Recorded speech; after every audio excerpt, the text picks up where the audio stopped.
So I want to start off by talking about UC at a glance. So if the University of California were 100 students, what would you look like?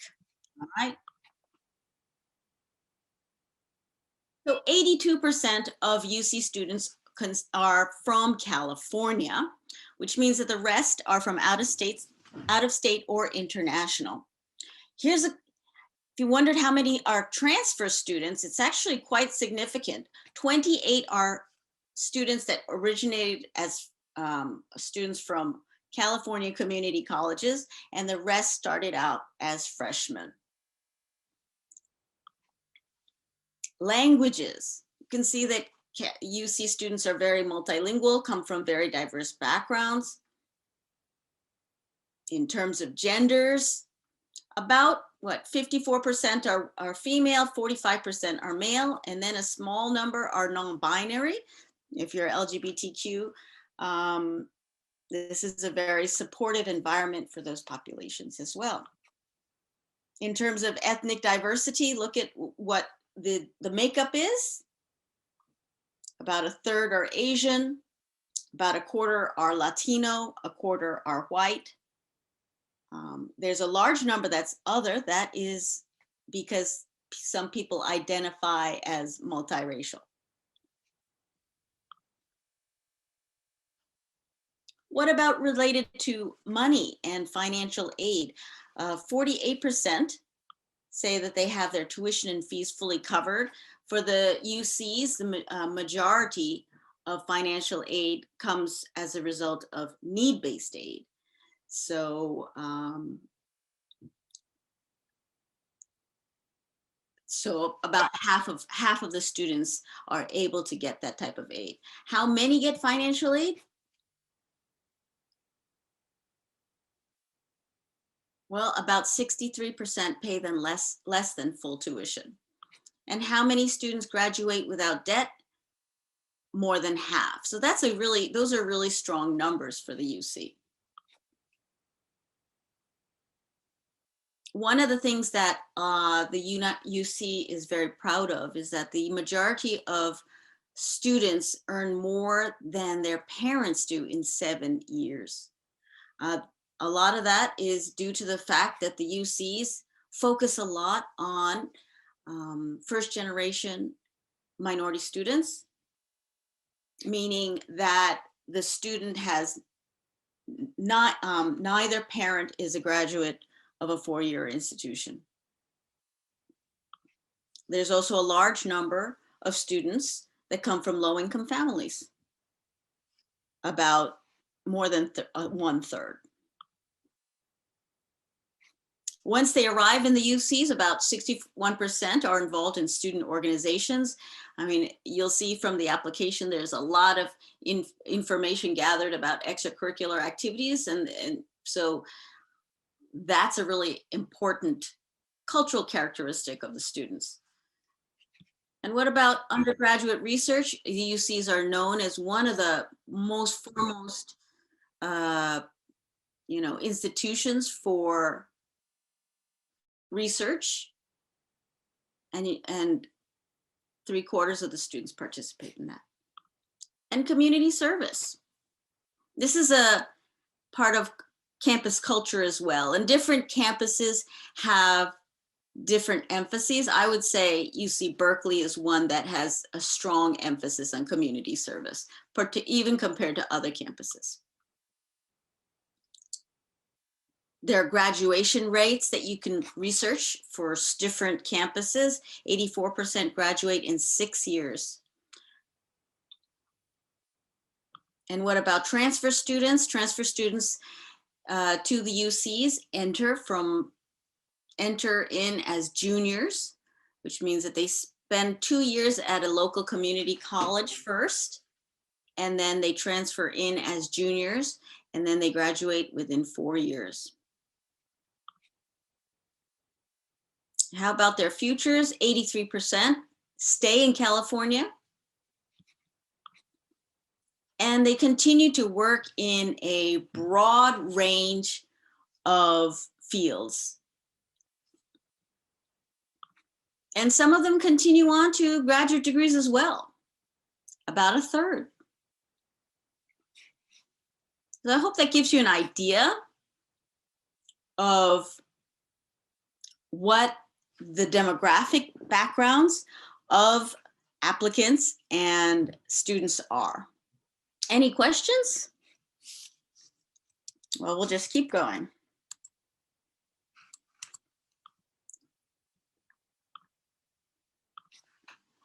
So the UCs are comprised of 9 campuses.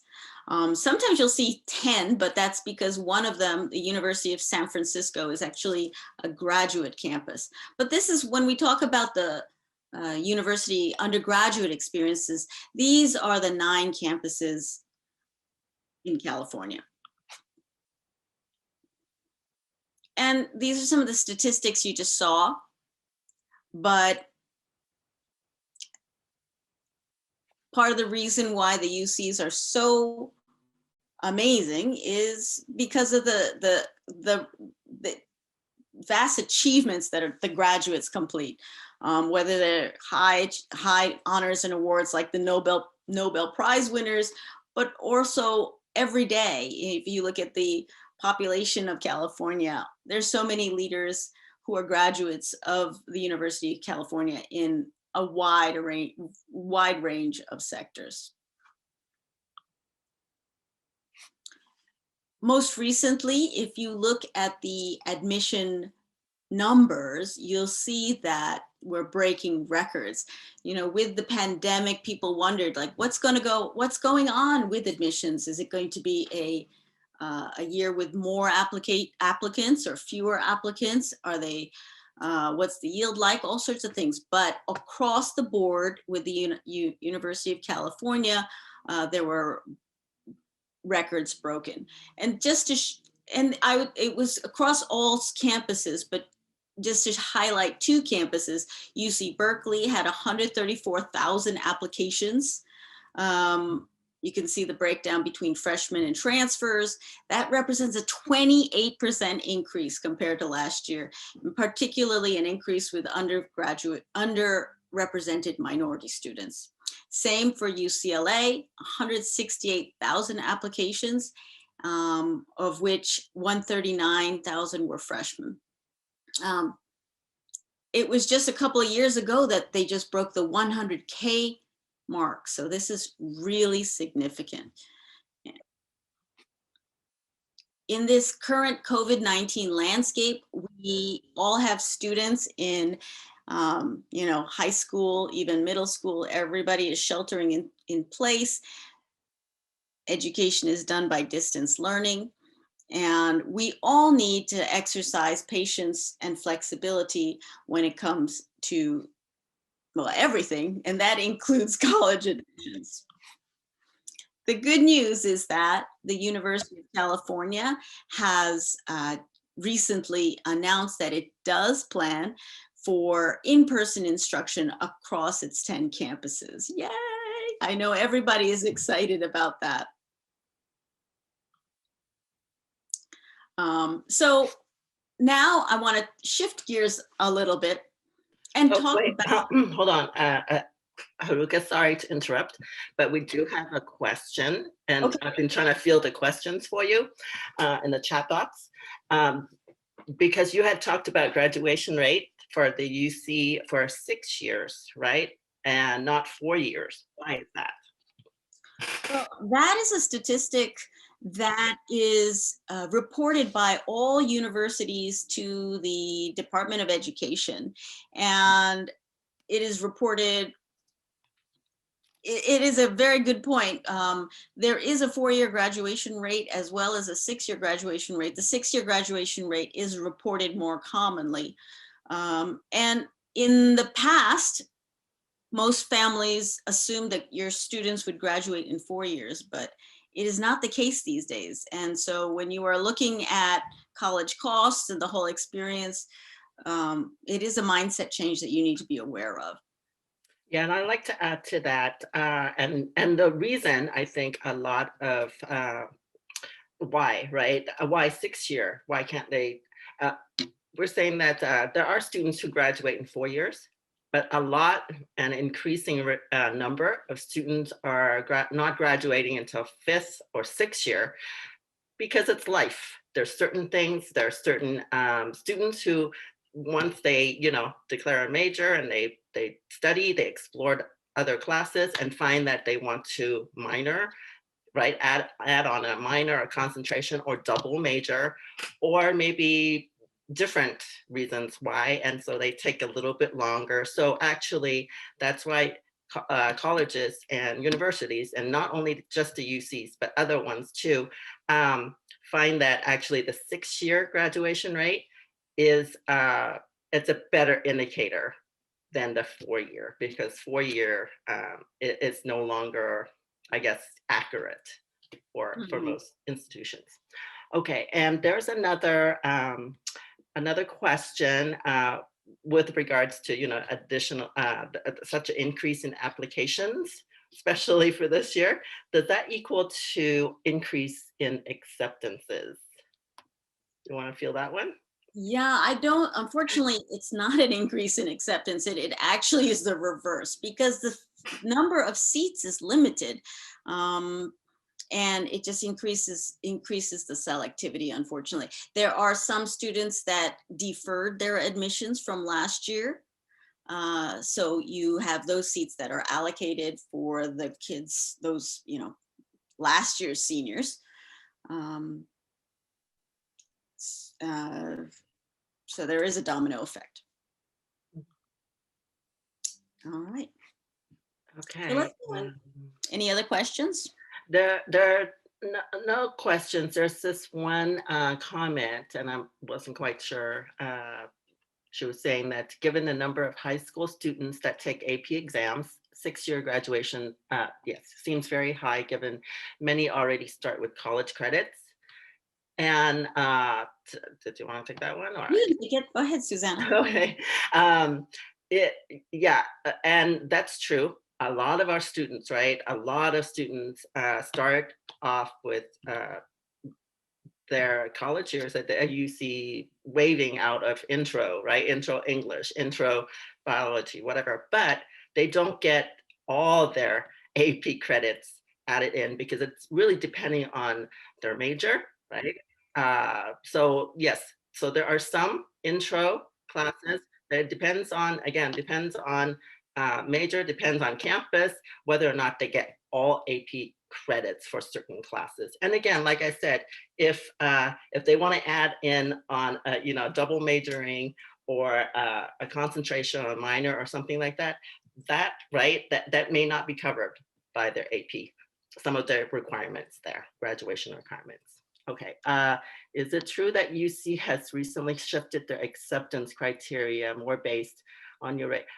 Haruka, some of these, I don't know, I don't know if you're ready to go into specific questions on admissions, or? Why don't we hold some of the questions till after the presentation? We'll have a lot of time for Q&A. Okay, all right? So we will get back to you on your questions. That would be great. All right, so I want to start out with a bit of philosophy for every family that wants to figure out where to begin. So I believe that there are 5 stages in the college admissions journey. No matter who you are, your student is going to go through these steps. So what are they? The first one is something I call self-discovery. A student needs to figure out, how are they as a student? How are they academically? Are they strong? What do they want to study? How strong is their GPA, grade point average? And what are their study habits? After that, you can get into college exploration, because in the US, we have 4,000 universities. In addition to the UCs, the public higher education systems in California also include the CSU system. This is the California State University system with 23 campuses. There are over 114 California community colleges. And then for every state in the country, there are other public state schools. On top of that, we also have private colleges and universities. So if you think about it, there's a huge variety of choices. And I would say every school is going to say how wonderful they are. And they are wonderful. They all have wonderful merits, pros, but they also have cons. So when you are a parent, think about both of them and figure out how that might match your student. In the beginning, you may be wondering, how big is your college list supposed to be? And if you're young, it's okay. It could be even 50 when you start out, when you're a sophomore, for example. But as the years go by, you need to begin to focus as your preferences become requirements, whether it's academic, social, or financial fit requirements. And that's how you start to focus your list. The fall of senior year, 12th grade, is when students complete their application process. And that is a process that includes, usually the UCs as well as common applications, essays, extracurricular activities, all of that, test scores, all of that is put into the applications. And then in the spring, that's when you as a family have to evaluate your decisions. It's not a quick and easy evaluation as before, because in the past, a generation ago, you just went to the best school you got admitted to. But these days, a lot of times your best school may not be the most affordable option. So you have to make that balance. But for every family, these are the steps that are part of the college admissions journey. I had mentioned how to focus your college list. And I think many college admissions counselors would agree that this is really a fundamental philosophy of college admissions, which is to create best fit college lists. Most families always think about academic fit. And yes, that is so important. But really, cultural fit and financial fit are all important elements when you are building the list. And so at this point, I want to go over each of these elements and make sure you understand them as you select schools and think about what is best for your child. All right. So what is academic fit? These are the things that we consider part of academic fit. The high school grade point average. Are they a high flying achiever? Are they above average? Or maybe they need help.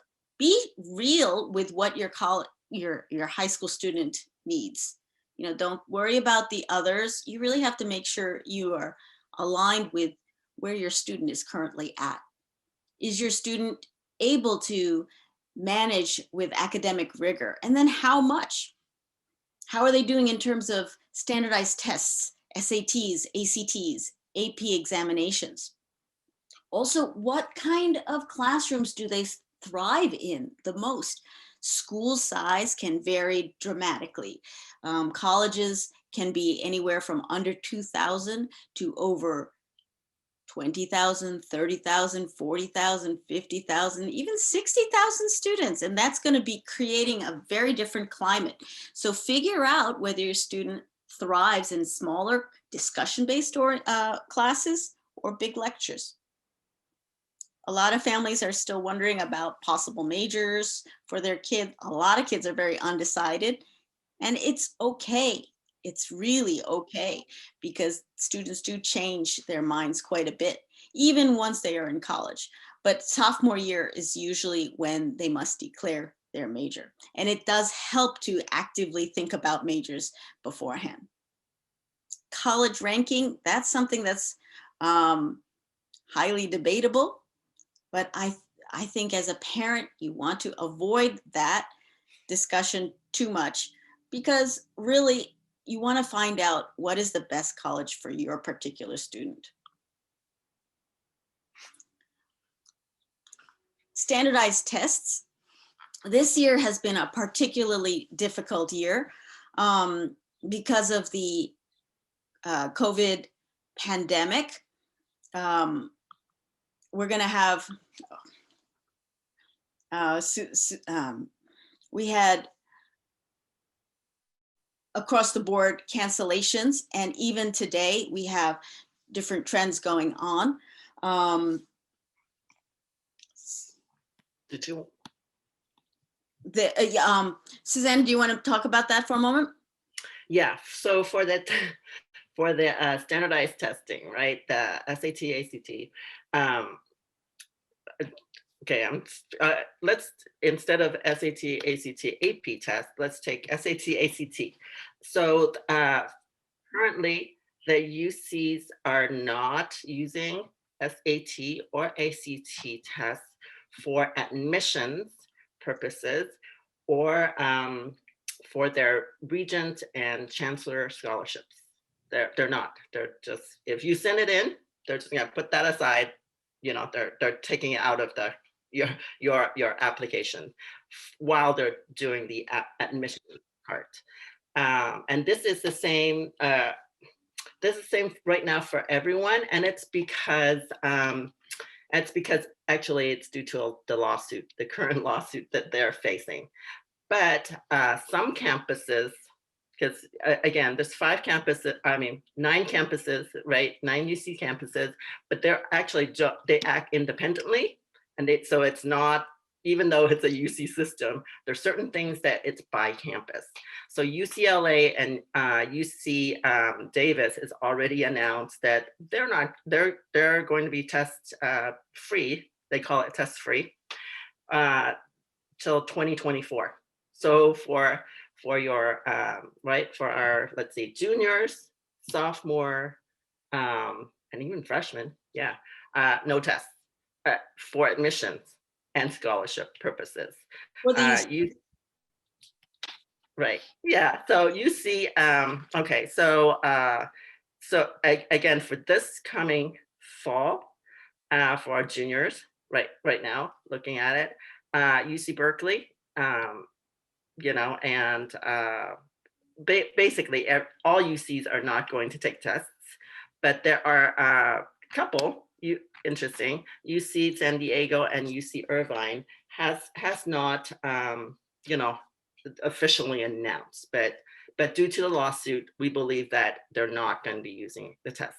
Now, what they will do is for the SAT and ACT, if you have taken a test, or if you're going to take a test, right? Because if you're applying to other colleges and who, you know, it's test optional or requires a test or something, then you're gonna have test scores, and you can submit test scores. They're just not gonna, you know, they're not gonna go into looking at it for your admissions for selection, but it may help you in terms of fulfilling, you know, some of the other requirements or towards a major or a, you know, something else. Now, AP tests, yes, yes, you should, especially if you're taking an AP course, you should take the AP test because UC has said, and Haruka and I attend a lot of UC conferences, webinars, sessions for updates, right? Continuous updates. And a UC has said that even if you get a 1 or a 2 in your AP test, it actually goes to show that you're challenging yourself, not only by taking an AP course, but you're trying on an AP, you know, take the test and getting a good score, right? So, and again, AP, they're not gonna really look at the test scores, right? For admission purposes, this is whether or not you will get AP credit, right? College credit after you're accepted, you've committed, and you're enrolling onto the campus.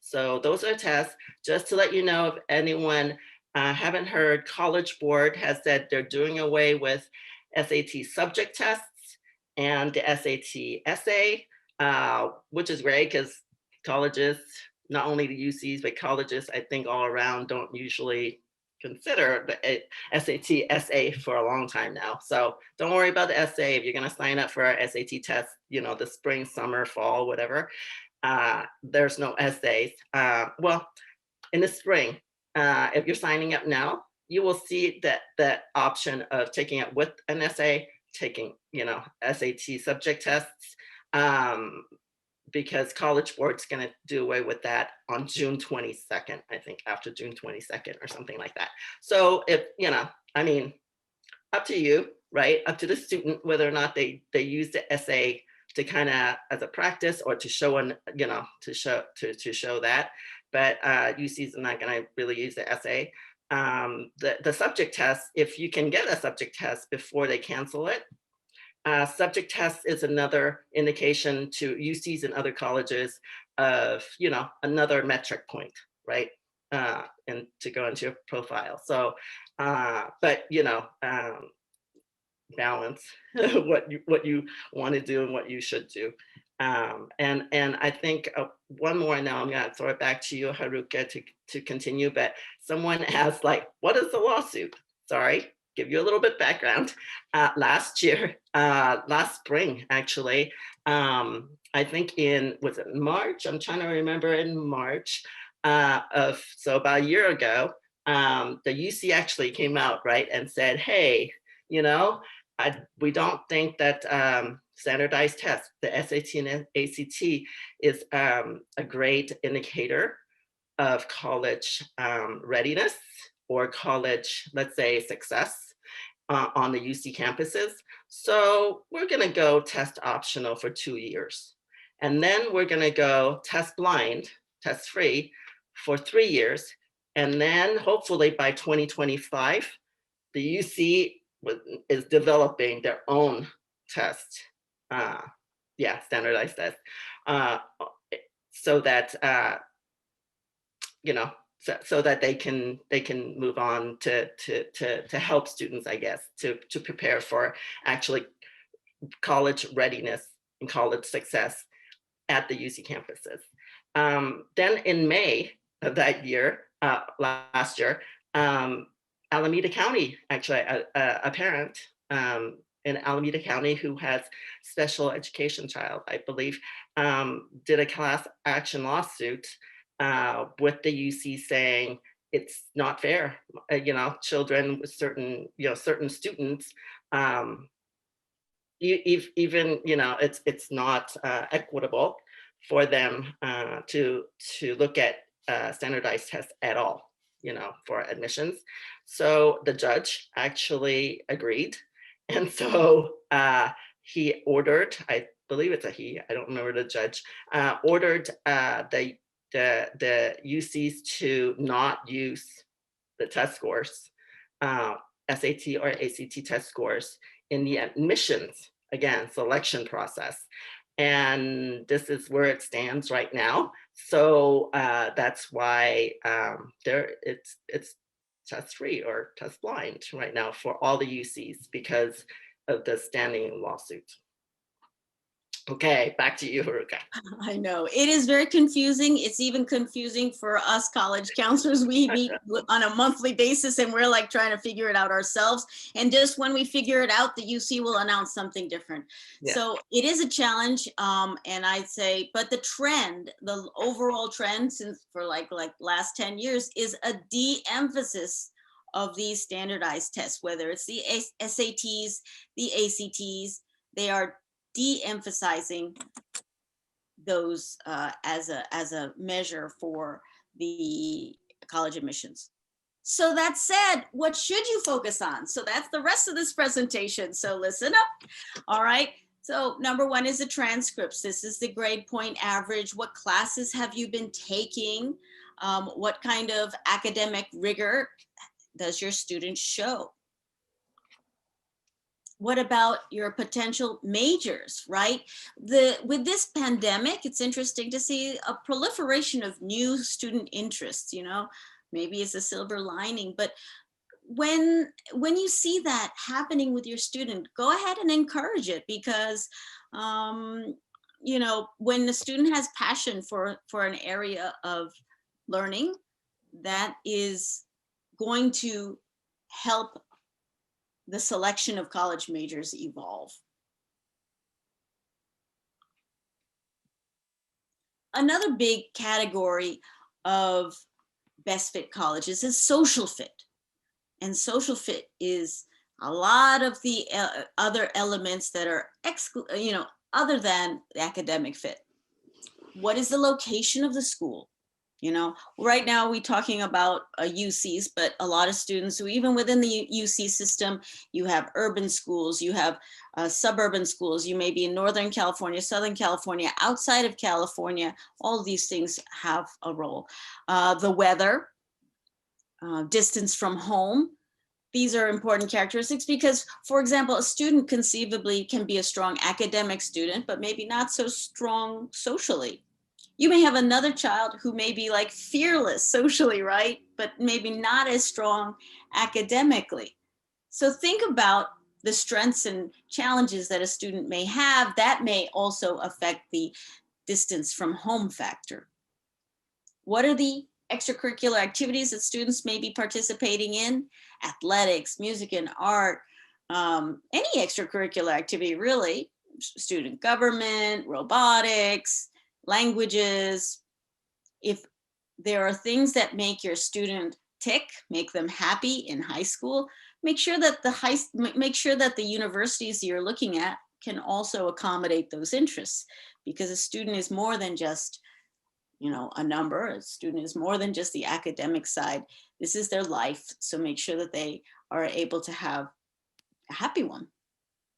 Diversity is also another important factor. If you are, say, of color, what is a comfort zone in terms of the demographics that you want? I always think that it's important to go right at the cusp of what is comfortable, because that's where learning occurs, right? And here we are, if we're in the Bay Area, we are so used to seeing such a very, very diverse student body, and we may be uncomfortable with something that's a little, you know, that doesn't have that. But, you know, be open to it. It's really important to start with an open heart, open mind in terms of demographics. And that means going outside of this, outside of our state, even to the East Coast, the Midwest, Pacific Northwest. Each area of the country has a different vibe. Every campus has a different vibe, and that could be a great learning experience for the student. Family connections. I think this is really important because it takes a lot of energy for a student to go away from home. And realistically, if you have some family connections to another part of the country, it's a like little bit of a hook, makes it a little bit easier. So explore a different part of the country in that way too when you're building your college list. Safety and security. This is something that I think is new. We are just keeping it real with the COVID pandemic. You want to be aware of how different states are taking care of their citizens, how each campus is taking care of their students, their faculty, administration with regard to the virus. Are they controlling it? Are they managing it? What kind of measures are they taking? What are they doing with incidences? How are they reporting it? All these things are part of safety and security. I think as a parent, you want to keep your eye on that as well. Some of you have kids who are still, you know, younger, 8th grade, 9th grade, 10th grade. And this is going to continue to evolve. This virus is not going away tomorrow. So we need to be vigilant and make sure we see which schools are doing a good job. Extracurricular activities. Do you want to take this one, Susanna? Yeah, so extracurricular activities. So, you know, I think that with regards to what we were talking about before, that, you know, test-free environment, or actually test optional environment too, with, you know, a lot of the other colleges. If that's the case, right? So how can a student show, right, their performance and efforts and things like that?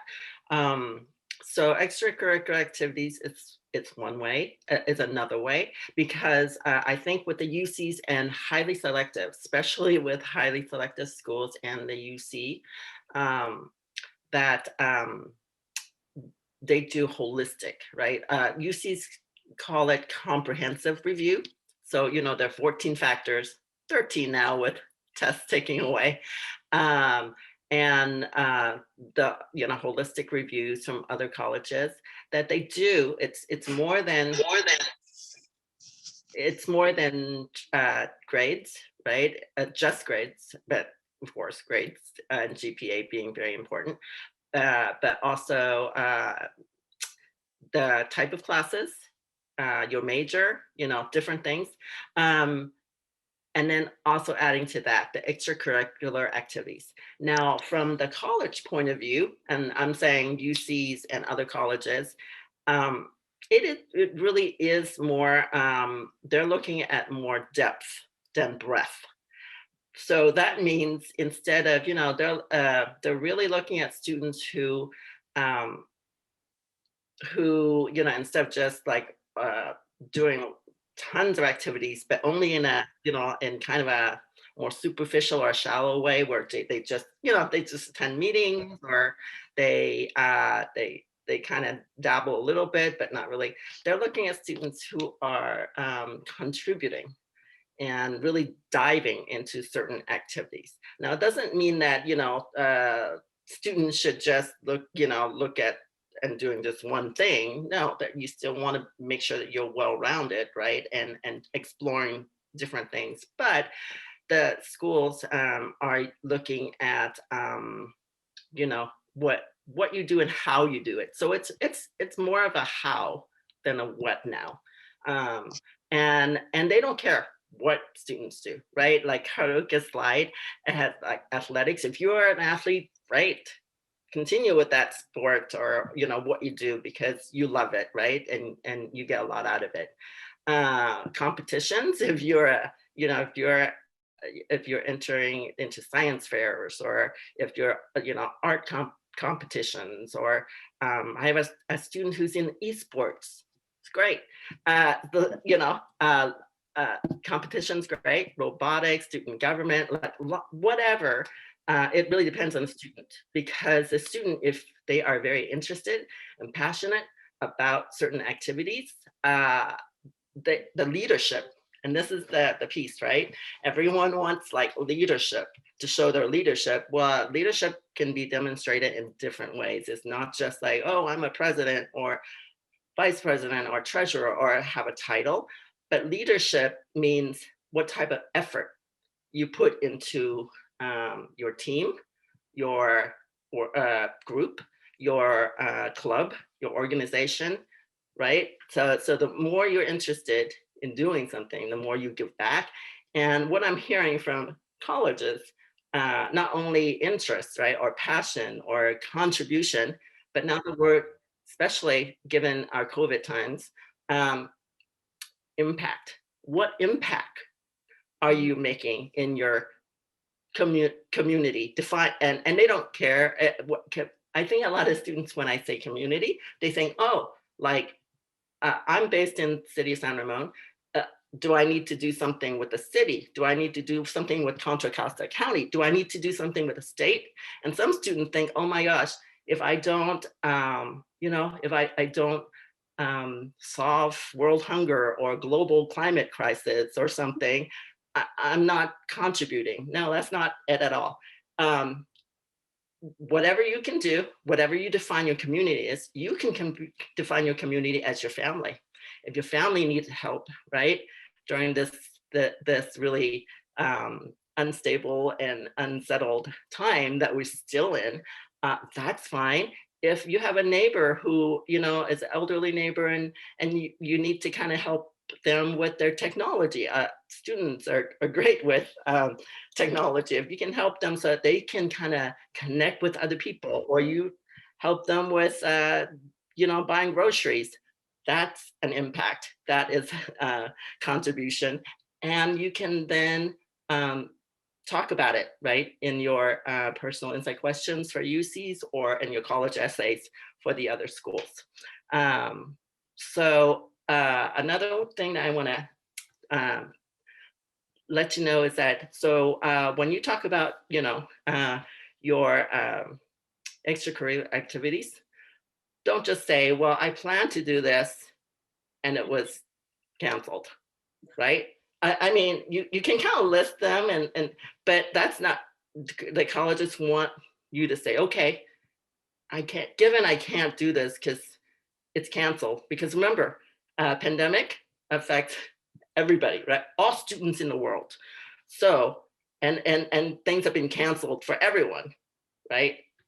So you need to talk about, given that I can't do what I planned, or that, I'm hoping to do, what did you do? That's the question that they want.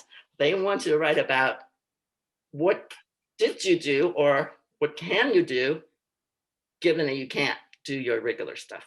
So anyway, I kind of tying, and I'm trying to tying the extracurricular activities with the writing that you're going to have to do to express, right? To express your engagement, your performance, your efforts, because they're looking at, oh, if they're doing this in high school, we're gonna, assume that they're going to contribute the same way on our campuses in college, and that's what they're looking for. So yeah, those are great points, Susanna. Thank you so much. mhm. Yeah. Let's see, what other elements? I had mentioned a little bit about this already, proximity to home. So there are various reasons why we notice a trend of students staying a little closer to home, and depending on the age of your student, I think right now there was like a bit of a retraction, and then as vaccines become more prevalent and widespread, and as schools begin to reopen, like for example, the UCs have announced that they're going to be, they have a goal to have in-person classes starting the fall. Yay!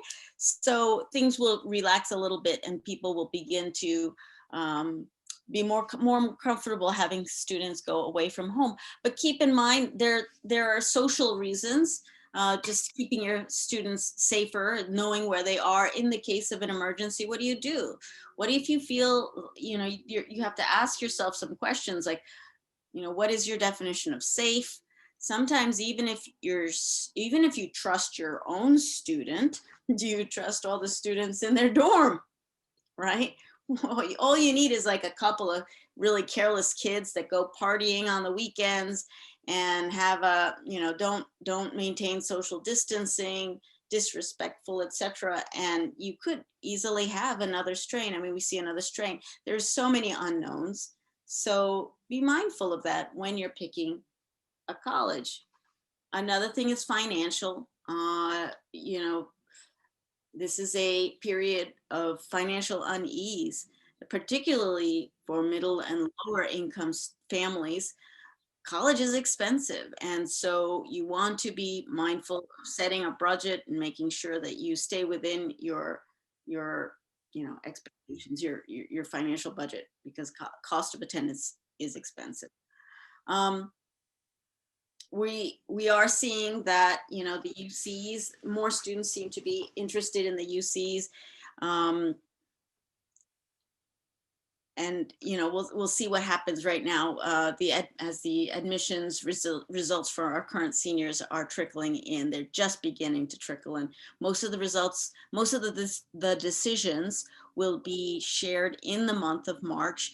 FYI, the decisions come in batches. It's a little annoying, but different campuses, different universities give pieces. One department, one school, even within one university.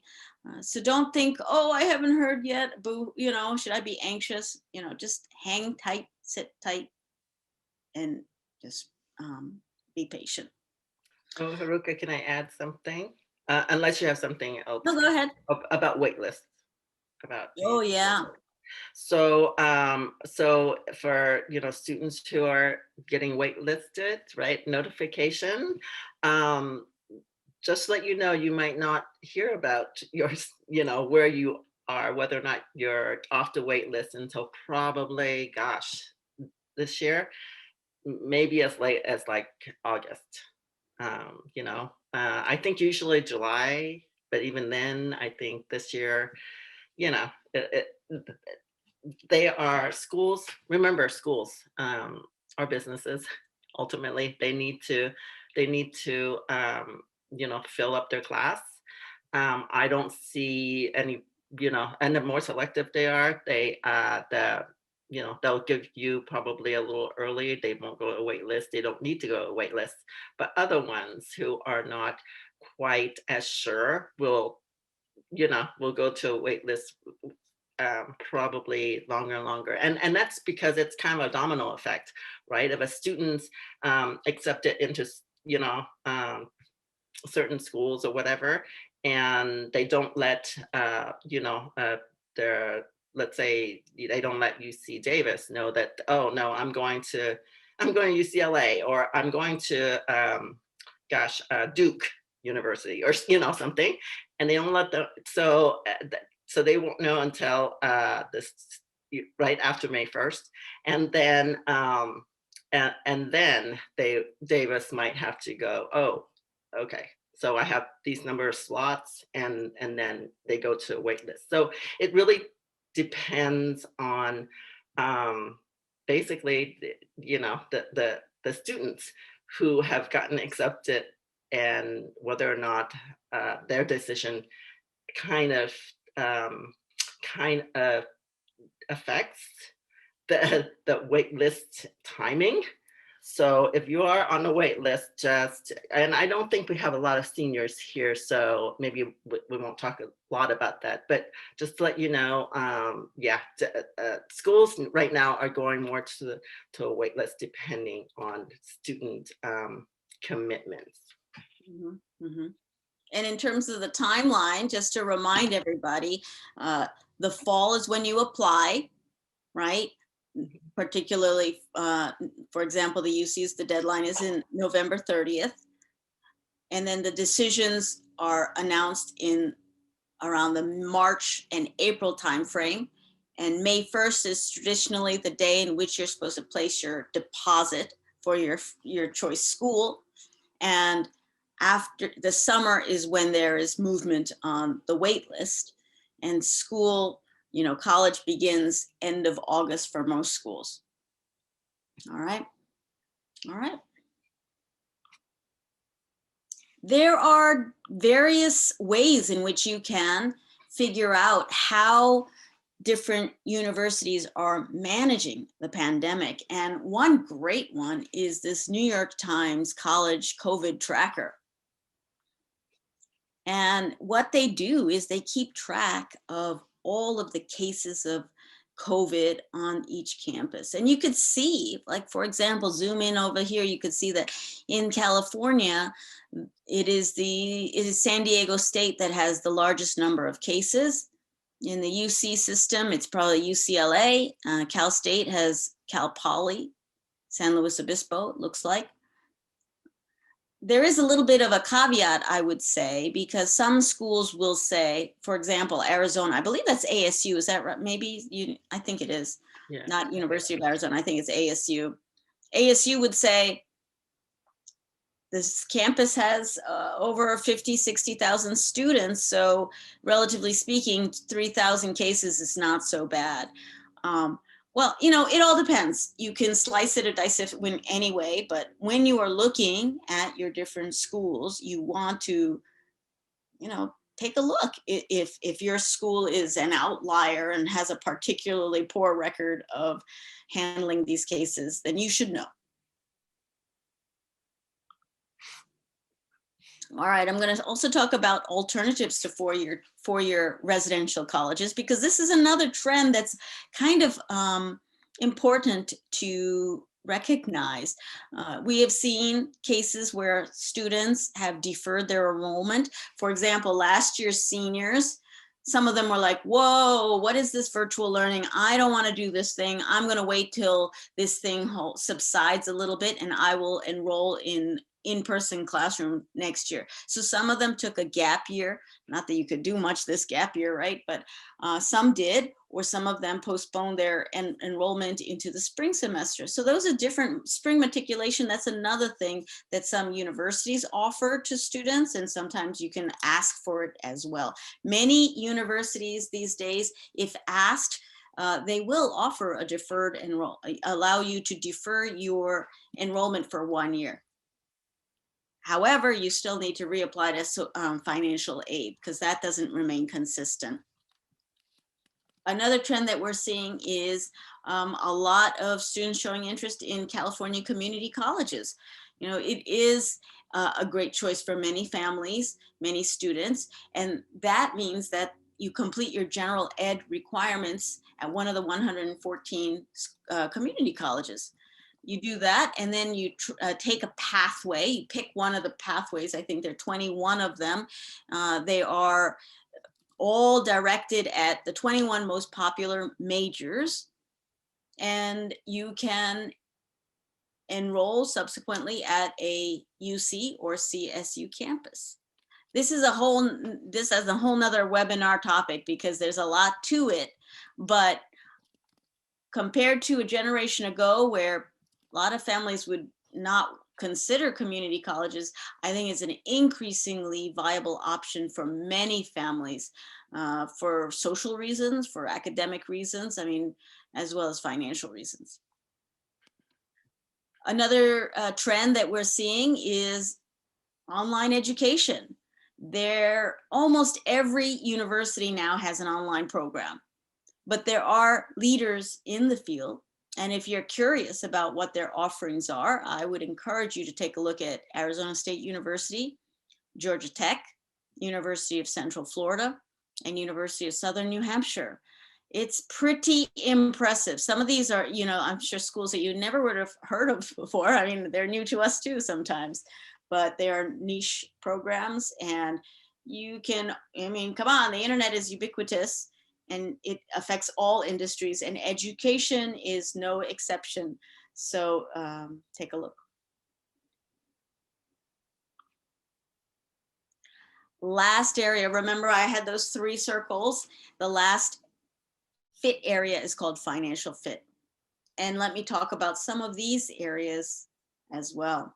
All right. So one of the things you, as a family, you need to do is understand the total cost of college attendance. When we say college attendance, the biggest chunk is tuition and fees, as well as room and board. Room and board refers to your dormitory, your residence, and board refers to food, because usually that is part of the college experience. Those are the main elements that they consider cost of attendance. If you look at the cost of college attendance, for example, at a UC, does anyone know how much cost of attendance is for a UC? You can put it in the chat. Anyone know? That's a good guess. 35K, yes. Oh, in fact, it is 30, I would say 37K is the total cost of attendance at a UC. Is that 1 year or 4 years? I know it's 1 year. I know. I know a lot of families are right now having heart failure, so come back. It is so the cost of attendance at a University of California campus is about 38K per student per year. So that means if it takes you 5 years, you got to multiply by 5. If it takes you 6 years, you got to multiply by 6. If you've got 2 kids, you got to multiply all of that by 2 or 3, whatever. It does end up a lot, you know, so about 150K for each student is what we're thinking. I know, I see this unsmiley face. I feel the same way, but there is a little bit of good news because, well, first let me tell you more bad news. This is the UC, the California State University. For UCs, it is the same cost of attendance across all campuses. So it doesn't matter whether you're talking about UC Berkeley, UCLA, UC Davis, Irvine, Merced, they're all more or less $38,000 per year per student. If you're interested in private colleges or universities, it's about double, about $75,000 per year per student. So it could be about 300K. I know, don't have a heart attack. Come back, come back. But it depends, right, on where that private school is. Exactly. The good news is that that is called the sticker price, and it is not the same as what each family will pay out of pocket, right? There are a lot of dependencies that ultimately determine the amount of money a family will have to pay. It is a combination of need-based aid, because most universities and colleges offer need-based aid on a sliding scale. So if you're under, say, if your annual gross income is under 65K or 80K or 100K or 125K or 150K or 200K or over 200K, all of those do make a difference, and it is a sliding scale. And also, and then there's merit-based aid, which is generally based on academic merit, your GPA, and actually SATs can count in this case sometimes, but also things like leadership, community service, athletics, art, whatever. There are tons of niche scholarships, for example, that fall into the merit aid category. So, it is a combination of factors that will determine how much you're going to have to pay out of pocket. Yeah, and adding to that, I'd say again, thinking, like institutions as great, right? Great institution of learning, but also they have overhead, right? So thinking of them as businesses, applying supply and demand. So some schools in, in very desirable areas, or reputation, or whatever it is, they might be definitely higher in cost, total cost of attendance. And some, a lot of schools in areas maybe that are not as desirable, like maybe some of the Midwest or Southern states, but then their cost is quite low, right, comparatively. So again, I know it's layers. It's layers of information. What Haruka just said, and then applying the supply and demand on there. So it really, research on the schools, that each school individually that you are interested in, or your students interested in, will give you kind of a better sense, instead of just applying, saying, oh no, I'm not going to apply to any private schools because they're going to be double the cost. That's not necessarily true, depending on the school. They might actually be, I've seen schools who are on my tours and stuff, who are actually offering tuition and room and board, so total cost is actually under the UC's total cost of attendance. So but you have to be flexible. You have to have an open heart and open mind, right? So, and keep in mind that there's a difference in cost for public versus private. Yeah, public is, lower cost than a private, but private has a little bit more freedom as to where they give their money. So if they really want you, because you have a combination of academic merit and you happen to be, an outstanding oboe player, and they need a couple for their, world-class orchestra, then that you might have those little niche needs that a college or university has. All right. Remember that there's a difference between in-state and out-of-state tuition for public state universities. So for example, I had just mentioned the UCs cost about $38,000 for California state residents. If you are going out of state, let's say you're interested in University of Michigan or University of Virginia or Georgia State, you will have to pay out-of-state tuition, which is like another additional premium. As a result, some of those, the top public schools in the United States tend to be more expensive than the UCs, but others can actually be cheaper than a UC. It depends. There are layers and layers. I like that, what you just said, Susanna. And what else? I'm going to answer some of these questions. Does lower income free tuition So the free tuition, or that is financial aid based on low income.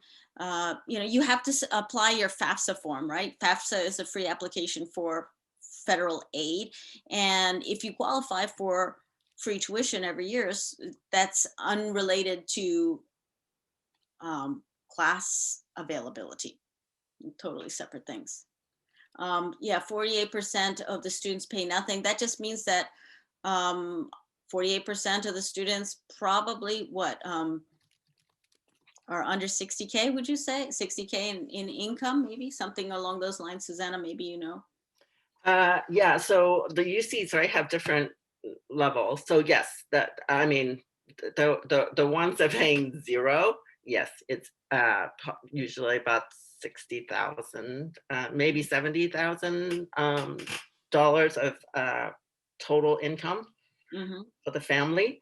So and because and it's good. I think Nancy put that in, that 48% of students pay zero because as a public education system, right? They UC's their mandate, their mission is to provide access, which means, you know, low income students and their family.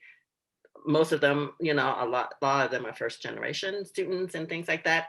They this will help them, right, to get access to higher ed in other cases. Otherwise, they wouldn't be able to. And just to let you know, I think I'm going to add in also a lot of. I was kind of looking at the questions. So hopefully I'm not just repeating what you said, Haruka, but the more selective the school, the less merit aid they will provide. A lot of highly selective schools will provide need-based aid, again, for low-income first-gen students, but they will probably not provide very much merit aid. Correct. For example, the Ivy League institutions, there are 8 of them. Harvard, Yale, Princeton, is it Columbia, Cornell, Brown, Dartmouth. Am I missing one? UPenn. Those schools have no merit aid, period. So if you hear somebody who says, oh, I got a full scholarship to an Ivy League institution, they're wrong. That's actually merit aid. It's not merit aid, it is need-based aid. And Ivy League institutions generally are among the universities that have the biggest endowments, and that's how they have decided as a group to allocate their financial aid resources towards need-based students. Yeah, Haruka, do you know whether or not, because this one I'm not quite sure if it's double or maybe not quite double, but okay, what is the cost of attendance for out-of-state student to the UC? To the UCs? Is it to the UC, Farsha, or is it so like an out-of-state student? To the UCs? I don't know. It is to the UCs, yeah. Okay. I'll have to look that up real quick, but I think I'm not quite sure about that, but I would say probably close to double. I would say like in the 60s. I would think like maybe 58 to 60. I'm you know, just kind of a guess. We can look that up in a minute. Yeah, I'll look that. Yeah, financial aid, does financial aid impact your chance of admission? I would say no. For the vast majority, it does not impact your chance of admission. Admissions office and financial aid office, they don't usually talk until the very end. If you are at the wait list period, however, when money has already been distributed to everybody, at that point, being able to say, hey, I'm a full pay student and I would like to go to your institution, at that point, it does matter because money has already been allocated. Okay, I found our question. It's actually under the University of California website.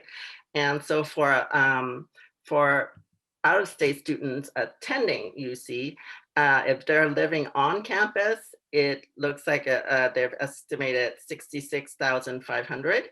If you're living off campus, it's 63,900. So really not that different. So I would, estimate, plan for, about $67,000. I know I mean, it's a lot of money. and that's for out-of-state students. Yeah. That's right. And I would say that the next follow-up question that everybody wants to know is, once you're a sophomore, wouldn't you be considered an in-state student? But no, in order to have to be counted as a California resident for tuition purposes in the UC system, you have a long laundry list of things you have to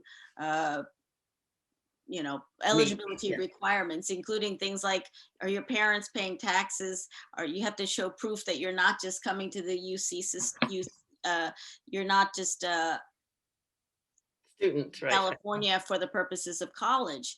So suffice it to say that the UCs are really make it difficult for out-of-state students to say they have residency. On the flip side, not the case for every single state. So for example, University of Utah, or was it Kansas, are among some state schools that make it pretty easy to gain residency. So if money is a huge factor in your family, check out some other schools. Yeah, I think also Nevada and New Mexico might be, they might have an easier residency policy. Right. Yeah, okay. All right, next slide is about financial fit and financial loans. So whoops. So student loan debt is something that a lot of families really need to pay attention to. In the US, it is student debt accounts for, sorry, I keep touching that, over $1.56 trillion, an average of $33,000 per graduate.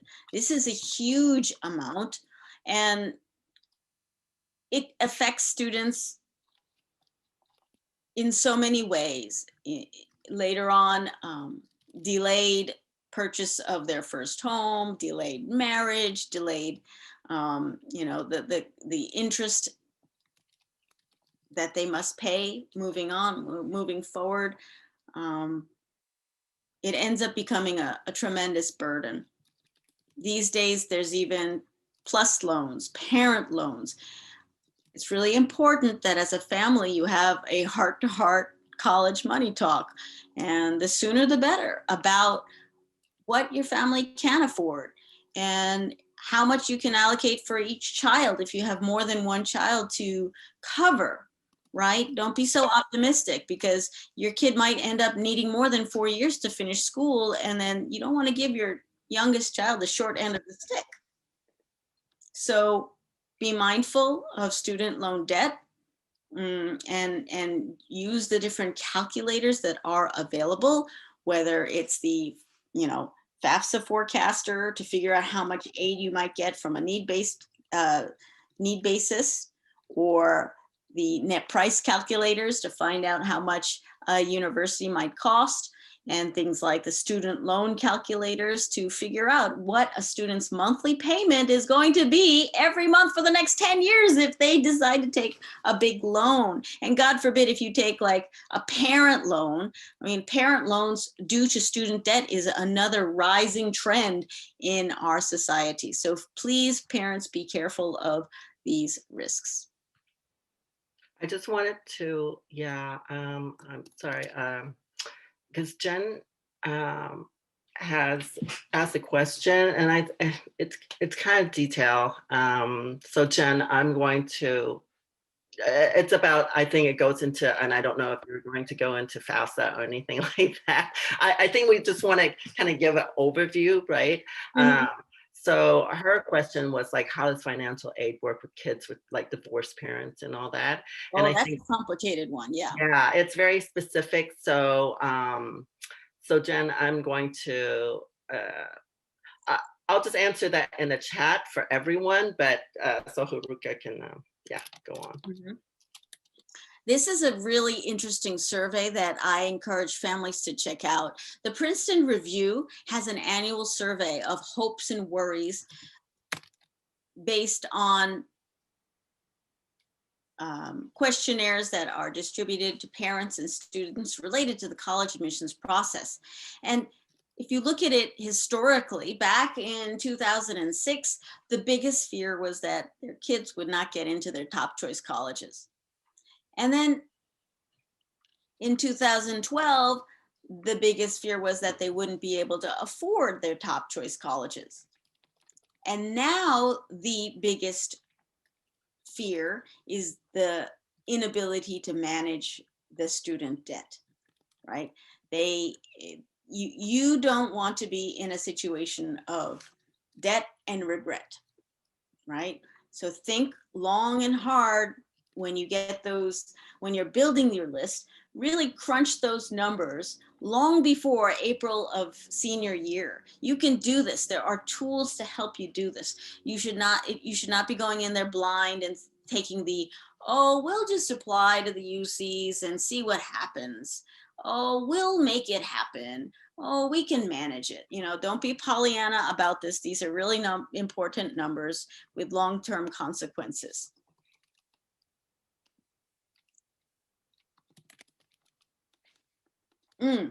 Oh, these are some gotcha questions that I want everybody to be aware of.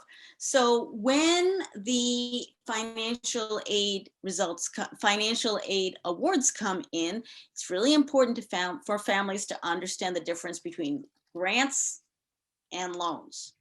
Grants and loans. Grants are free money, gift aid, that type of money, any money that you receive, but you don't have to give back. That is called free money. That's what you want. Loans mean they have to be paid back with interest. And those are going to be like chains on your feet. And so be very careful about how much loan you can handle, how much student loan debt you think your child can handle. Are they responsible? Are they the type of kid that says, hey, you got to pay for your car's gas at least, you have to pay for your phone bill? Are they the type of kids that pay attention and they're going to do that? Because 4 years from now, if you're going to ask them to have to pay $500 a month, it could be a big chunk of change.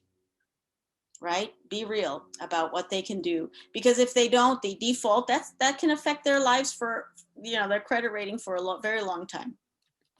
When you get your awards, financial aid awards, whether they're grants or loans, find out whether they are for 1 year versus 4 year.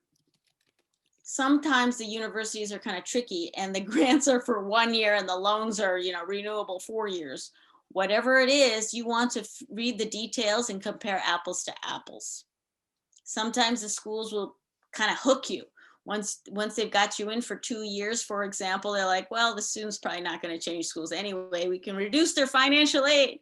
It's kind of mean, but that does happen. So number 3 is like to figure out what your monthly student loan repayment is going to be. There are financial aid calculators, student loan interest calculators. You should put in, well, okay, so if you have $35,000 in loans, what does that mean? That means with an interest rate of 6.8%, that means your student has to pay $358 every month for the next 10 years, right? So now 35,000 doesn't sound so appealing. Yeah, a lot of families will say, no, we want to keep it down to, as low as possible. And medical school, for example, some kids end up with $100K loan, $200K loan. It's really, really oppressive.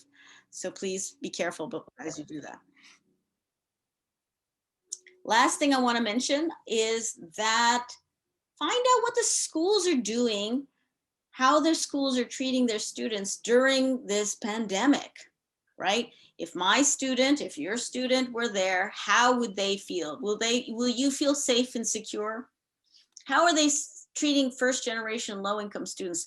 Some schools, when a year ago, when the pandemic suddenly hit, they said, okay, all your kids better, don't come back from spring break. Everybody was having, shocked. And some schools were kind to low income and first gen students who didn't have enough money to buy a plane ticket home. Did they accommodate? Did they say, okay, we're going to keep this one dormitory open for our international students and our low income students and figure out a way in which we can allocate additional funds so that they can buy their tickets back home? We can keep storage for their belongings until they come back, or whatever it is, right? You don't want a school that's just going to assume that you can manage everything if you feel like you need that extra support. Residential halls, how are they dealing with it? Many schools right now have one dorm allocated for COVID students. But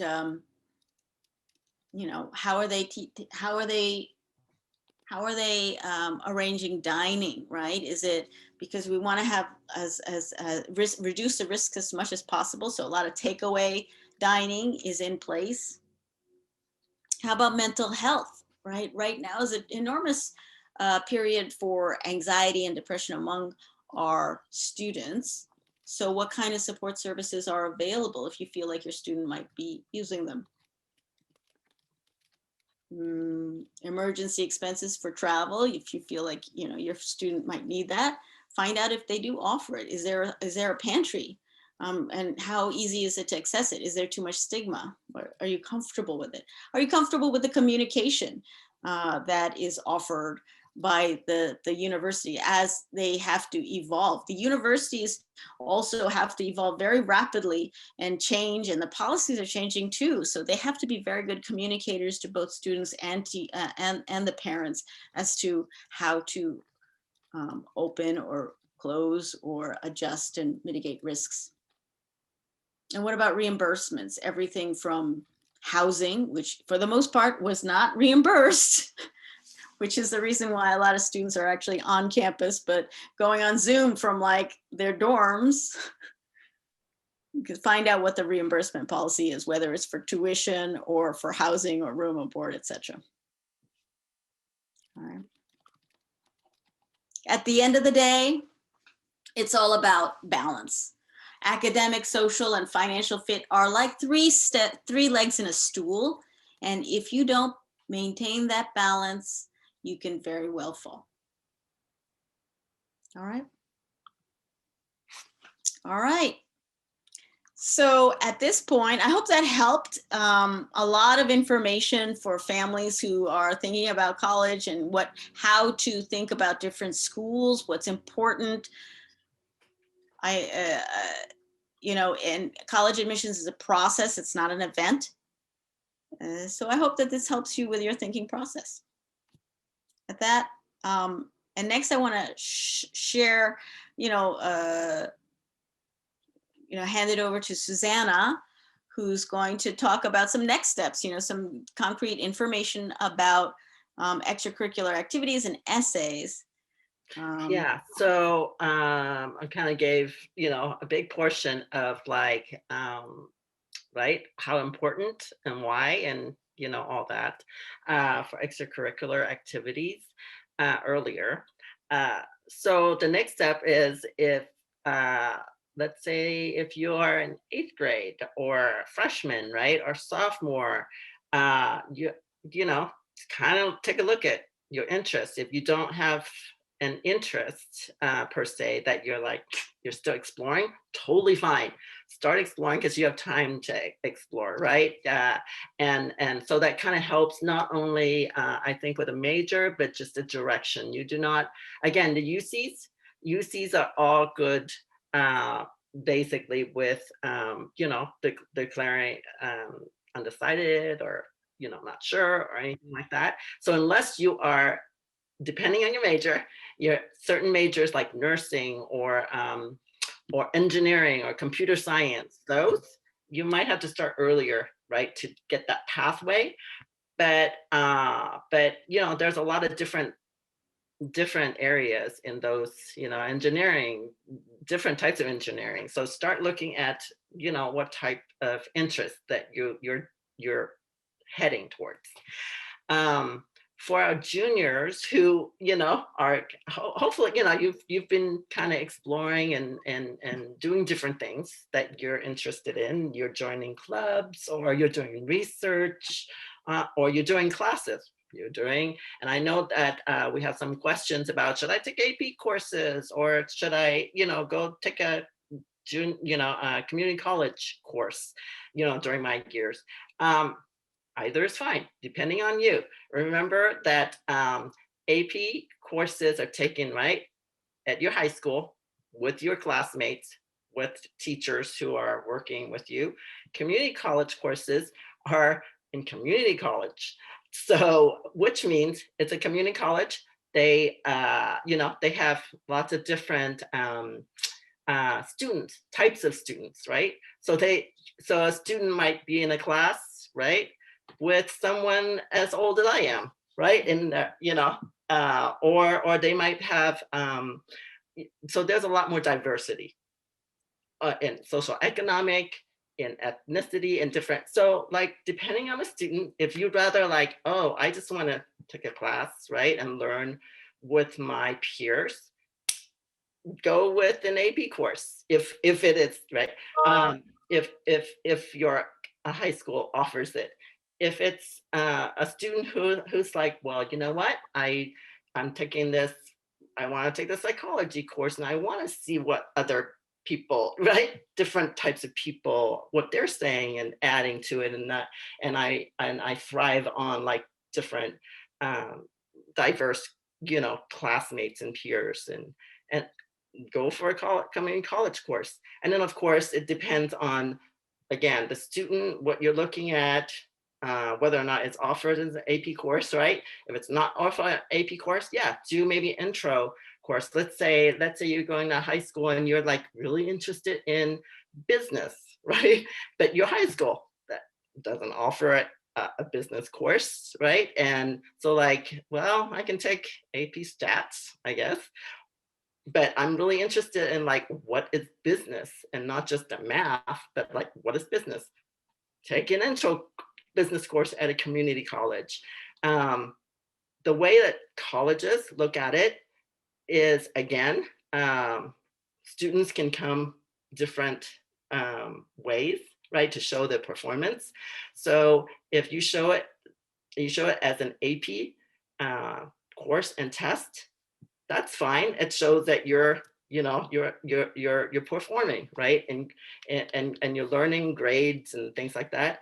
As a and yeah, then it goes on your transcript, and they'll recalculate. The UC actually, so the UCs will recalculate to their UC GPA. So so that's one, right, consideration. The other, with the community college course, even though, right, you get an A or B or whatever in the community college course, it may not, and I gotta double check, it may not add to like the because depending on your high school, again, I'm at the school district, I'm board, so I know kind of K through 12 too. So depending on high school and whether or not you can add that community college course onto your transcript, you can add it to your transcript. The UCs will probably use that, GPA, that grade, in recalculating. If you can't, because you're in high school, that's their policy, it's still okay. Then you might not recalculate it. So what the UCs will do is look at your community college course and say, wow, hey, they completed a college course, right? Because community college courses are college courses. They completed a college course. That shows they're ready for college. So so it doesn't really matter how, right? It's up to the student and what's best for you, because what's best for you, you will do well. If you're forced to do something, I found it's harder, right? It's harder to get through that hurdle. So again, students, if you're a student, think about, right, what is good for you, or how, not good for you, I guess that's not the right term, but how you will perform, what's the, in either class. And your parents, take a look at how your student learn, right? And see which way is better for them. So hopefully that gives you a little bit of like the academic. Now the extracurricular, I've talked about it earlier. If you're a junior and you're like, oh, I only have really like rest of spring and you know, and the summer to show what I can do, there's still time. Start, you know, start actually again looking within yourself, like what am I interested in? What do I spend most of my time doing? This is the question I ask my students all the time. If given like a whole day of free time, like free time, totally free time, you don't have to worry about homework, studying for tests, or you know, doing certain things, a whole day to yourself, and no one's watching. Your parents are like, yeah, no, we're going, you know, we're doing our own thing. You get a whole day of free time to do whatever. Besides sleeping, maybe, you know, take a nap or something. What would you do? What would you learn? Want to, you know, would you want to do some art? Would you want to, you know, surf the internet to for some, you know, whatever? And if you do surf internet, what sites are you going to? You know, things that kind of shows what you're interested in. And it's totally okay if you want to play video games. Play video, but how do you play video games, right? Why are you interested? So again, looking at the why and the how and not as much the what. What's important too, but how and why. It's gonna kind of give you an idea of like, oh, how can I take this, right? With this interest, how can I show, right, some of the activity to do? So am I interested in, let's say, in certain types of science? Do I want to reach out to maybe a family friend who's in that career, right? Or a job or something, and ask them about that? Because, hey, you know, I think I want to be a doctor, but I'm not sure what they do except that they see patients every day.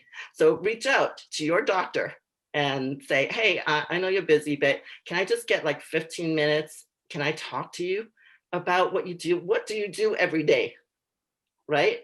So some of that, that's information interview. Job shadowing is harder, right? Because again, during pandemic, we can't follow someone around right closely, but job information interview, that's one thing you can do with your intended major, right, or career path. There are still some, the UCs have some, you know, programs right now taking applications on some of the programs that they have during the summer. And look to your local, right, local community to see, you know, city of Fremont or something, if they have, you know, some opportunities there for either volunteer, right, or work. Work is great, part-time job. The schools, UCs and colleges love students who work, because a lot of students, I think less and less now, when I was a teen, there were like lots of people, right, went to get part-time jobs, and along with high school and things like that. There are less and less students who are doing that, but it's a great way to show that you are learning, because ultimately what we're doing, right, we're showing the schools and we're showing businesses that you are a good student and a good worker. So if you have to show up on time for a part-time job, because volunteering sometimes, like, you can or cannot show up, right, and it's okay, but at a job they're paying you. So you learn like to show up on time. So basically work ethic, responsibility, teamwork, and all that could be encapsulated from a job to school.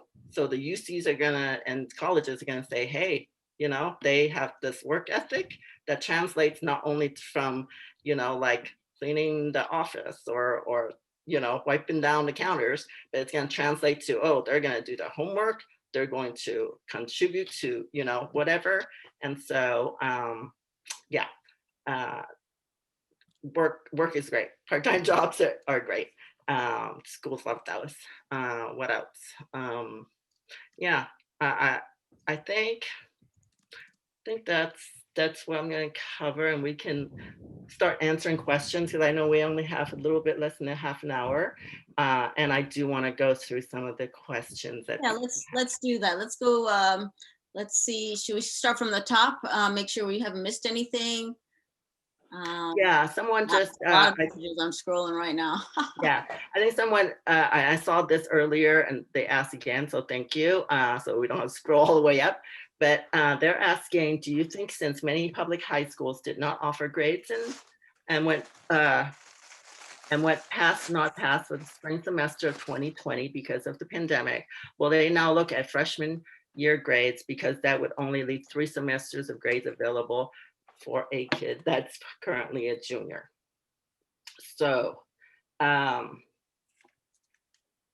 can tell you that if we're talking about the UCs, they just came out on the 2nd, March 2nd, so last week, that they're extending the temporary waiver of the letter grade required for high schools during the spring.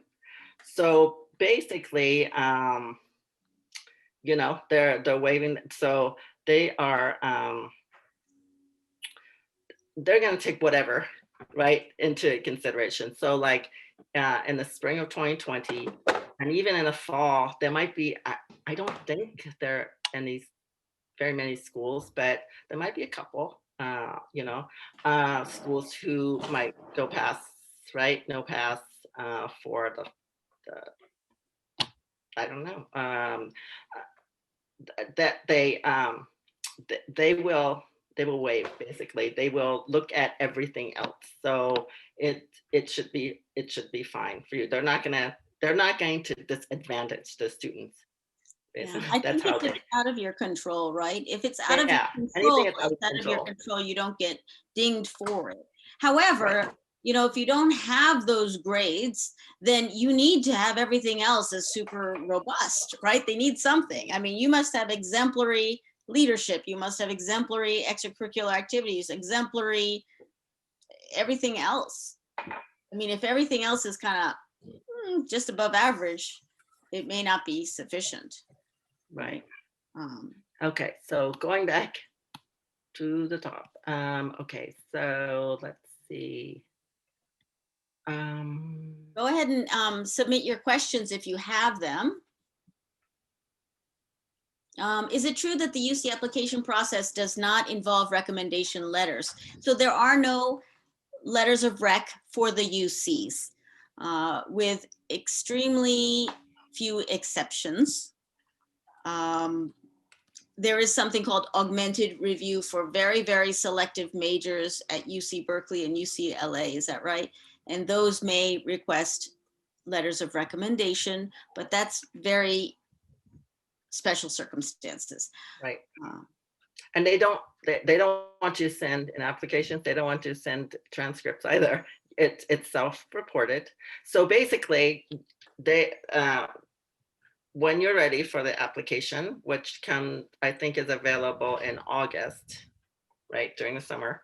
So for current juniors, if you're a sophomore, a freshman, or 8th grader, you've got time. This is only for the juniors.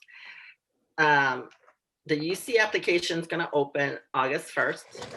You start looking through it and everything, but basically all your information should be within this application, because that's all they're going to look at. They're not going to look at any external pieces of information that you're going to either send them or you know, don't send links or anything, you know, to your website or anything. They won't have time. They will not look at anything like that.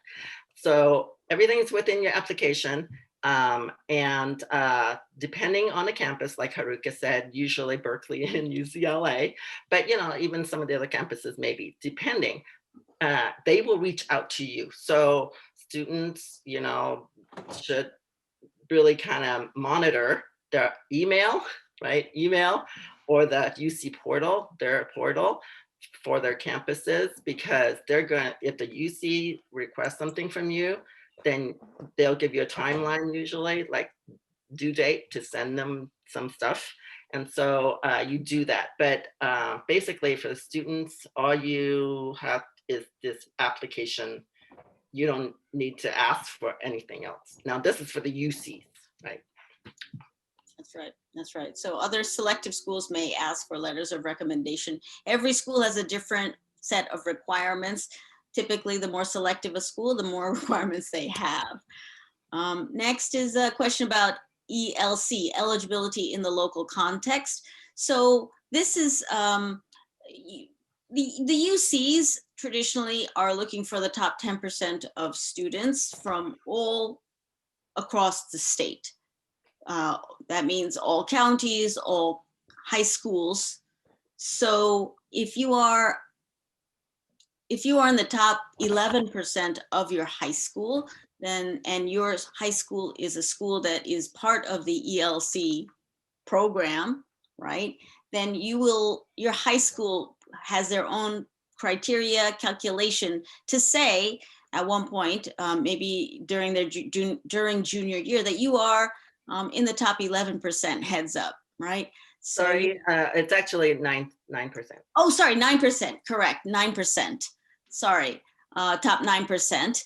And that means that you will be eligible to attend AUC if you continue on that path. That's AUC, not necessarily the UC of your choice. Right, and just to be frank, right, to be honest, that means UC Merced. Yeah, they've just been, it's UC, okay, we're not gonna say, I just want to like plainly let you know that if you're 9% of actually two different paths, like Haruka said, within your high school, if you're in the top 9% of your high school, and your counselor will know that for schools like my school district, we don't rank. So like you're saying, well, how do I know? Check with your counselor. If you're in the 9% of your school, then you're eligible. You have a seat at the UC Merced. If you're 9% actually in the whole state, right, of California, a statewide, that's why they call it statewide context, you are also eligible for UC Merced. So just to kind of put it a little clearer, because, I don't want students to, and parents to think, oh, 9%, so they can go to, let's say, like UC San Diego or UC Santa Barbara. Sorry, not that case. It's not the case. Is it weighted or unweighted? So the UCs have something called, well, I'll tell you what, the different, usually when classes are offered, you get an A is the equivalent of a 4.0, a B is a 3.0, a C is a 2.0, right? If you are taking an AP class, then it's on a 5.0 scale. If it's a UC certified honors class, it's on a 4.5 scale. So those are ways in which you can bump up your GPA.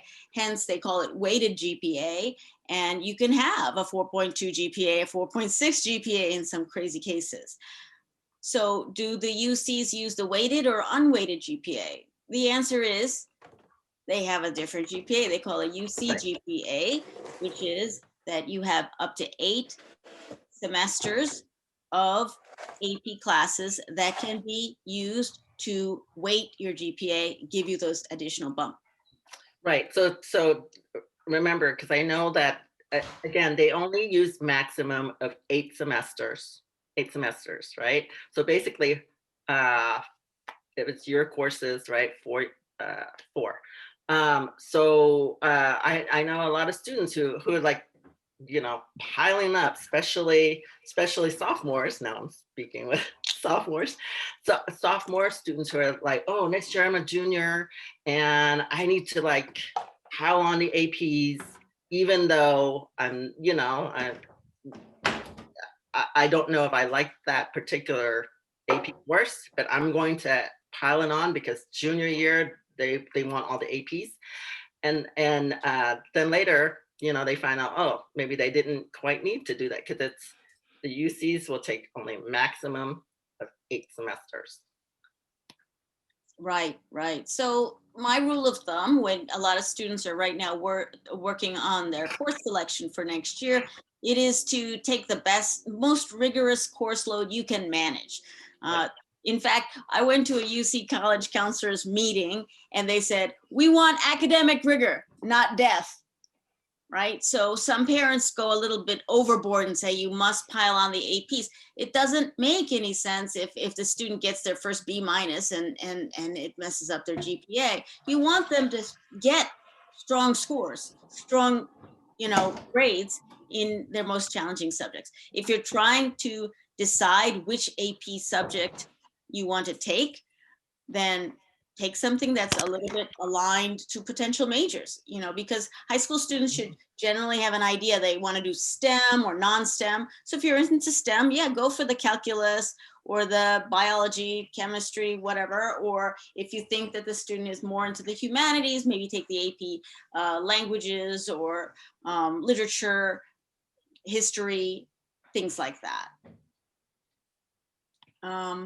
I think related to that, yeah, related to that question is 8 semester equal to 4 AP? Depends. And you'll see that a lot of our answers are like, it depends. Because 8 semesters, right? So most AP courses are year long. So, you know, the UCs will look at semesters, but if the course is actually a year long, let's say it's AP calculus, right? It's not a semester course, it's a year-long course. So yes, that's one course. But I think that, let's say AP government may be a year long, depending on the high school, how they offer it, or it could be a semester long course. So then that would be a semester. Hope that answers your question. Do honors courses count towards the AP? No, honors classes are honors classes. They have a maximum of 4.5 and the APs have a maximum of 5.0. Yeah, so you can get a little bit of weight for honors courses, but it's not the same exactly. Let's see. Going back to, wait. Okay, so for test free through 2024 for ACT, SAT, does that mean through applying to UCs in fall or high school graduating class? And this is from an 8th grade parent who's looking at maybe, you know, maybe prep courses. I think again, if you're just kind of targeting UC, I'd say wait, because the UC has said that they are coming out with their own. And who knows what that looks like, right? So if you're targeting just the UCs, I would wait, because if you spend all, you know, spend all the time and effort, the students spend a lot of time, effort, and then the parents spend all the money, right, for SAT, ACT prep. And then UC's like, yeah, no, we're not using SAT, ACT, we're using our own. Then, you know, and it may be different. We don't know. It may be similar, it may be different. So I would wait. But if you're thinking not just UC's, you know, other schools, where consider other schools, I mean, I'd still say that to really support an 8th grader is not to look at, I think, the standardized testing. It's really, I mean, review, you can do, like, you know, review what it is, maybe through Khan Academy and stuff, but I would look for the 8th grader to really, when they move into 9th grade, to adjust, really adjust to being a high school student, because you want the grades. The tests will add to that, but I think that right now, all schools, grades, GPA, all that kind of, it's more important in that level, and the different courses. So I would kind of focus in on not eliminating the testing altogether, but placing more important, especially for an 8th grader, to adjust being a great high school student at this point, a ninth and 10th grade, so that they can get really good, solid, right, grades and knowledge and stuff from their classes. Hope that answers your question. Do all the schools provide this information of whether your student is in the top 9%? Again, go to your, not all high schools in California participate in the local, that ELC, that eligibility of local context. So check with your high school, and your high school counselor should know that information for you. Yeah, the UC standard test, it says here, my student is in 9th grade and will apply for college in 2024-25. Will the student be in the year with the UC's own standardized test? We shall see. They are building it right now, and they announced that they're going to target 2025 for when they announce their own homegrown standardized test. But I think there's so much flux. I think it's important that in a time when there are many things you can't control, focus on what you can control. So if you're a parent and you've got a kid in high school, try to get them to focus on their current classes, get their GPA as high as you can, encourage them to study both breadth and depth, encourage extracurricular activities that are genuinely aligned to their interests, but are still safe in this pandemic. I have found students writing, like the seniors, the ones that are just getting their decisions right now, the extracurricular activities shifted. So like whether it is they created a new part of the website for their high school, or they created different online art for a YouTube channel, or they started tutoring some neighbors. I had one student who's tutoring a neighbor in academic studies, and another started tutoring piano on Zoom. I don't know how, but that's what they were doing. And you can do this. I mean, it doesn't have to be something, start local. I started teaching my cousin piano lessons every week for 1 hour, and you continued it for a year. That's really significant, right? So I think the admissions offices are looking for creativity and resilience during this period of uncertainty in this pandemic. Honestly, they know, yeah, it really is awful. You couldn't do your sports. You couldn't get together for, band practice, and you have chorus at home. This is crazy. So what did you do in light of those obstacles? Okay, here's a question I want to address, because I know some people might know. So if, for pass-fail grades, right, or in your high school, whether there's a semester of pass-fail or pass-no pass, or a year long or whatever, just to let you know, the UCs and schools actually take that into consideration, because Sure. sorry, I'm not explaining myself clearly, because that question, maybe I should kind of read the question. Because of private high schools, right? Private high school students will have grades to share for the same semester that the public high school may not have, or may not offer. Is that going to be looked at differently? And I'll say that UCs and most schools, probably not all private, but other schools, usually look at students within their school context, because the different high schools are so different, that it depends on, right? Like one high school district may be able to offer grades.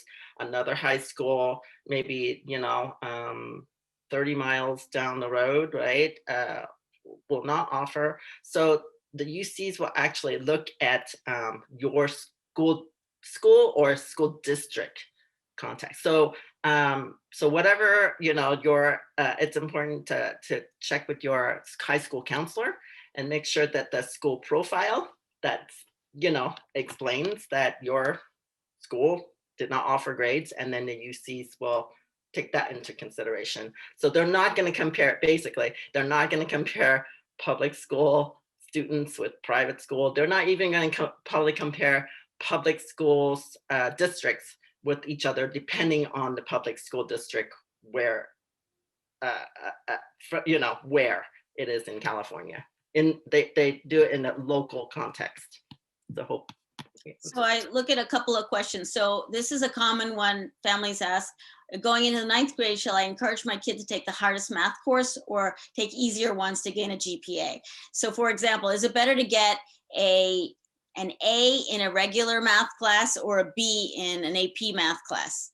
Well, because both of them would be equivalent to a 4.0. Now, the UC admissions officer will say, well, the best thing is to get an A in the AP exam, AP class. But if that is impossible, then they would prefer to have a B in an AP math than a B in an AP math than an A in a regular math, because AP shows academic rigor. Right, rigor, and also you're challenging yourself, especially if, you know, you've taken math classes the last couple of years, regular math, and you're getting A's, right? Then that means you're a great math student, so challenge yourself with an AP, and even though you get a B, it shows that, hey, I challenged myself. For example, the UCs will see your weighted average and your unweighted average. If you are a very strong student and there's no difference between your weighted GPA and your unweighted GPA, it means that you took no APs and honors classes, and that student should have. Whereas if you are a B or B plus student and you haven't taken that many, you know, you haven't piled the AP classes, well, that makes sense because you're not like a superstar student anyway. You shouldn't pile on more than you can handle. So just taking one or so is probably a good number. There is no magic number of AP classes a student should take. It really depends on your student. If they are a strong student, yeah, take them. If they're a weak student, don't go crazy. There's another question. I don't want to say weak student. I believe no student's weak. It's just they have different strengths in different areas, right? But if you're a student who are, getting B's and you're just trying to get that A, do not. So when you decide on number of APs and stuff, make sure that the AP course that you're taking, like Haruka said, that you can handle, right? So that means, that if, you know, AP US history, lots of reading, like accelerated reading and writing and stuff. If you know that your strength is not that, go, you know, and your academic record has not shown that you have, you know, that strength, go for regular US history, and maybe your areas in math, so go for the AP. Just don't overpile, because I think that then it shows the colleges that, you know, instead of challenging yourself in the right way, you are, you know, now it's going into, you know, judgment, right? Like, oh, the student is, it's not using good judgment in terms of how they're managing the coursework. And also, you know, your student, it's very important to balance the social emotional, right? Like, I'm stressed out, overwhelmed, I can't, then a lot of student freezes and they don't do well, right? It's kind of cyclical. So make sure that balance is there.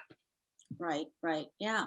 Well, we have about just 1 or 2 minutes left today for the parent program for UC Berkeley Splash.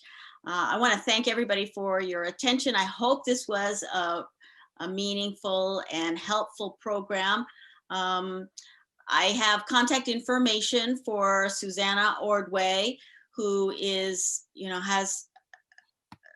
who is both a San Ramon Unified School District board member as well as a college counselor. I am also a college counselor based in Dublin and the host of College Knowledge webinars. So if you're a high school student and you're interested in learning more, I have a series of webinars where you can gain your college knowledge. Yeah, no, and yeah, just say thank you, Sarah and Uday and Shoka for the opportunity for Haruka and I to come and we love providing just information, the accurate information, right, to parents and students. And we act as, yeah, Haruka's got a set of phenomenal, like webinars and stuff that you can log into and access and stuff to get general information. We're both available for like, we see it, ourselves as kind of one-on-one coach. So we don't substitute your high school counselor. You should still go and talk with your high school counselor. What we can do, it's almost like if you are, right, you're in band or orchestra at school, we don't, like your outside violin or piano or whatever, guitar, teacher or instructor or coach don't, right, substitute your high school band or orchestra, but we actually supplement and to one-on-one, which you might not be able to get from your high school counselor, only because they usually have a huge number of students to work with. Mm-hmm. So if you're interested in working with us, I encourage you to check out our websites. And if you have any good feedback for us, just put them into the chat line. We always like to get good feedback. I think that's about it, huh? Sarah, do you have any remarks, Sarah, our contact at UC Berkeley? Thank you so much for presenting this information. A lot of it is, I would say, very accurate. I haven't applied to colleges in like a while, but from what I remember, like what you said definitely is accurate and super helpful.